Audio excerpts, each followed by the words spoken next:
McLaren's opportunistic swoop for Oscar Piastri, which should be announced as the replacement in 2023 of Daniel Ricciardo in 2023. Now the first part of this process is official, and the way in which the two main teams of Formula One midfielder have fought for its services mark a scarce level of interest in a rookie.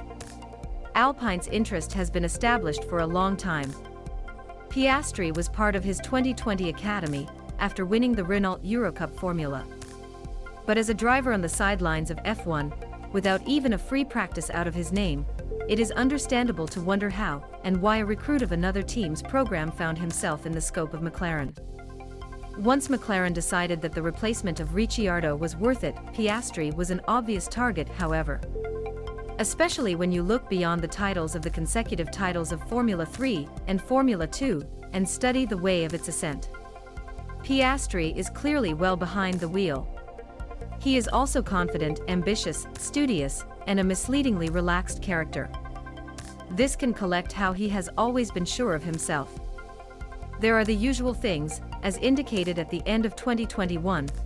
I would have done well on the F1 grid next year.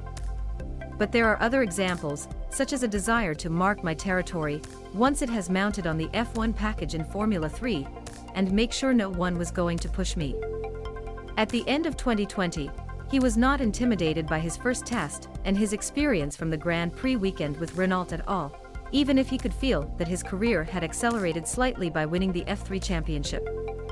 The pilots of Renault Ricciardo and Esteban Ocon at the 2020 Turkish Grand Prix, Piastri, spent the whole weekend taking notes which he wanted to see later. But he had already identified the biggest difference, and that did not have much to do with the stage and the machines. Piastri said the biggest eye overview was how much energy and efforts had been devoted by off-piste drivers. This gave him a much better idea of the level of commitments that F1 drivers undertake, something he would keep in mind as a reserve driver of Alpine, because he felt one of the advantages to attend to each Grand Prix of his year on the sidelines was to learn how much weekends really work without the driving side. In his words, he could then place while driving in 2023. It seemed jaded, but it was just a conviction. Piastri improved as a driver, had started to accumulate the mileage in an older F1 car, and had paid particular attention to the way the tastes of Ricciardo and F.